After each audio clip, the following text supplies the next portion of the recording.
The universe has a strange way of rewarding kindness when we least expect it. What if I told you that sometimes, the moments that seem like our biggest failures are actually setting us up for our greatest successes?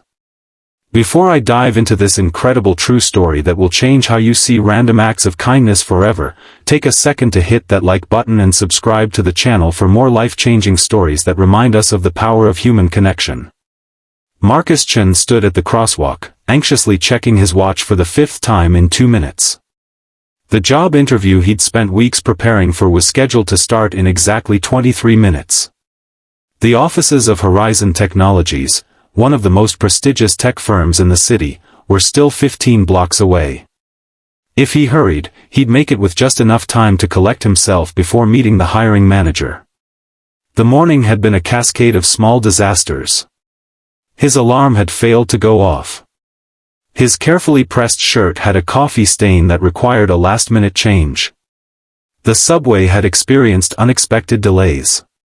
Now, standing at this intersection in his slightly too tight backup suit, Marcus felt the universe was conspiring against him. The light turned green. Marcus stepped forward, mentally rehearsing his opening introduction one more time. That's when he heard the sound, a strange, choked gasp from somewhere to his right. An elderly man was clutching his chest, his face contorted in pain. His shopping bags had dropped to the sidewalk, oranges rolling toward the gutter. People streamed past, eyes glued to phones or fixed straight ahead, somehow not seeing what was happening right before them. Marcus glanced at his watch again. 21 minutes. The old man stumbled, nearly falling. Without conscious thought, Marcus stepped out of the flow of pedestrians and moved toward him. "Sir? Are you all right?" he asked, though the answer was clearly no. The man's eyes were wide with fear. "Can't breathe," he managed to say. Marcus guided him to a nearby bench, helping him sit down. The man's breathing was labored, his skin clammy. Marcus recognized the signs from the first aid course he'd taken years ago. This looked like a heart attack. "I'm calling an ambulance," Marcus said, pulling out his phone. As he dialed 911, he glanced at the time. The interview was slipping away with each passing second. The dispatcher answered, and Marcus clearly explained the situation and location. The elderly man was now leaning heavily against him, his breathing shallow. "They're on their way," Marcus assured him. "Just try to stay calm. I'm right here with you." The man nodded weakly, clutching Marcus's hand with surprising strength. "Thank you," he whispered. Everyone else just walked by. Marcus stayed with him, talking softly, making sure he remained conscious while they waited for the ambulance. He collected the scattered groceries, placing them neatly beside the bench.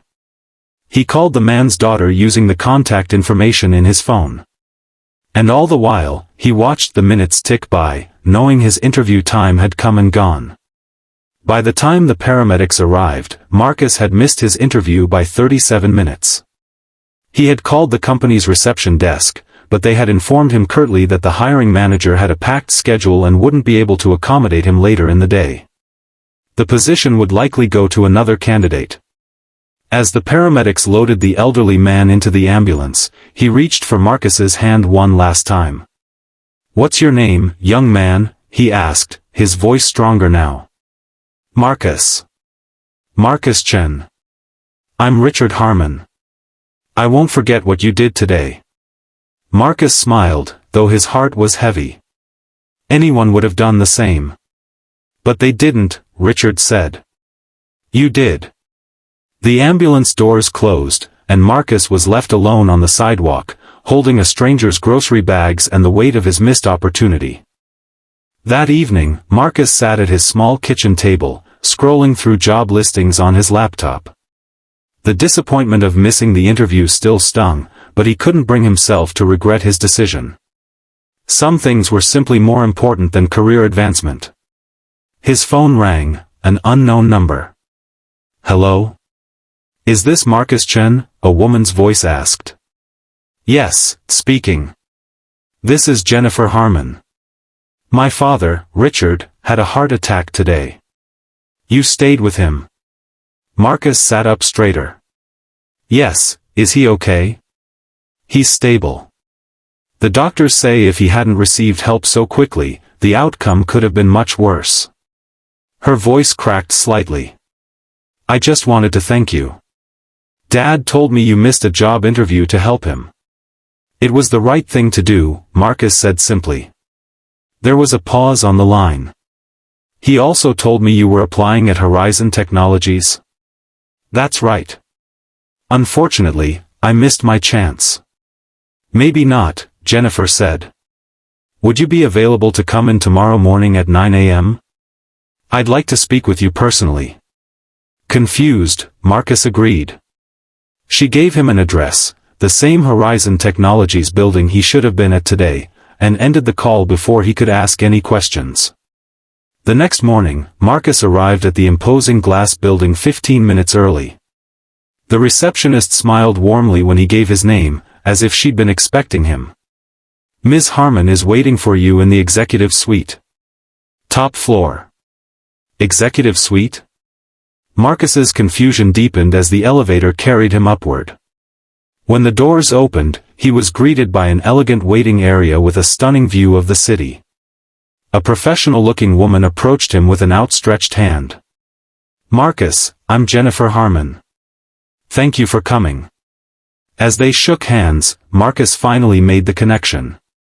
Harmon, as in Harmon of Horizon Technologies? She smiled. My father founded the company 30 years ago. He's semi-retired now, but still serves as CEO and likes to be involved in key hiring decisions. Marcus felt the floor tilt beneath him. The elderly man he'd helped yesterday wasn't just any stranger, he was Richard Harmon, the legendary tech innovator whose company he'd been desperate to join. Jennifer led him through a set of double doors into a spacious office where, to his astonishment, Richard Harmon sat behind a large desk, looking remarkably recovered though still a bit pale. Marcus Chen, Richard said, standing carefully to shake his hand. The young man who chose a stranger's life over a job opportunity. Mr. Harmon, I had no idea. Of course you didn't, Richard said with a warm smile. That's what makes your actions so telling.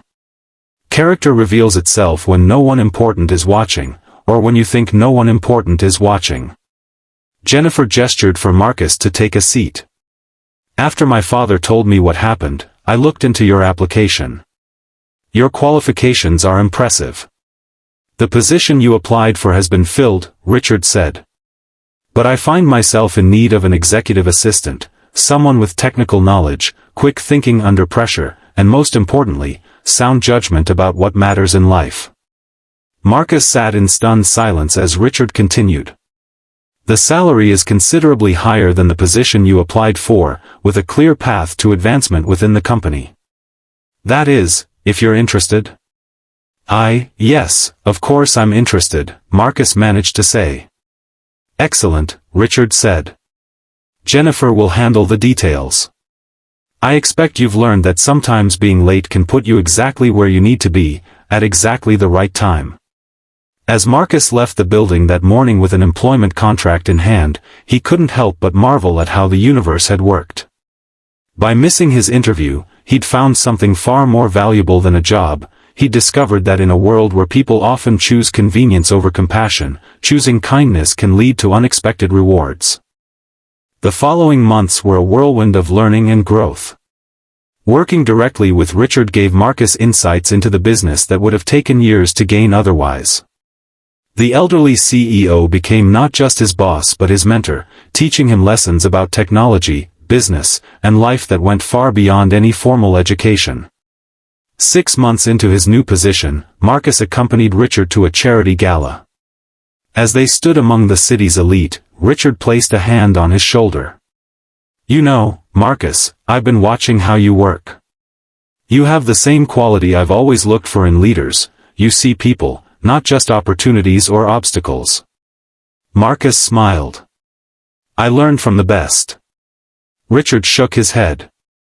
No, you already had it in you. That day at the crosswalk proved it. You saw a person in need when everyone else saw an inconvenience.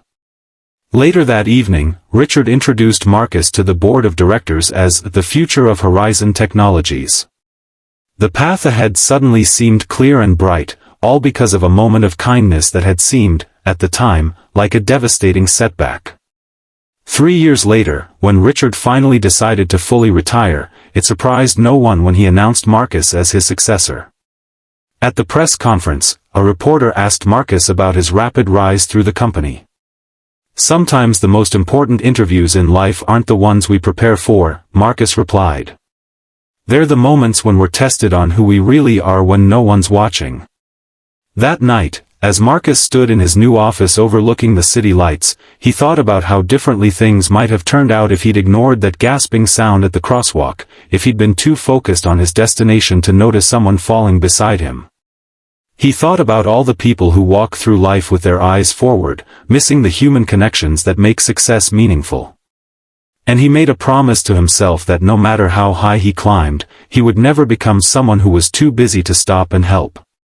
Because sometimes, the moments that seem to derail us are actually the universe's way of putting us exactly where we need to be. Sometimes, the stranger you help today might be the person who changes your life tomorrow. And sometimes, missing an interview can lead you to exactly where you belong. If this story touched your heart, don't forget to like this video and subscribe to our channel for more inspiring true stories that remind us of the power of human kindness. Remember, in a world where you can be anything, be someone who stops to help.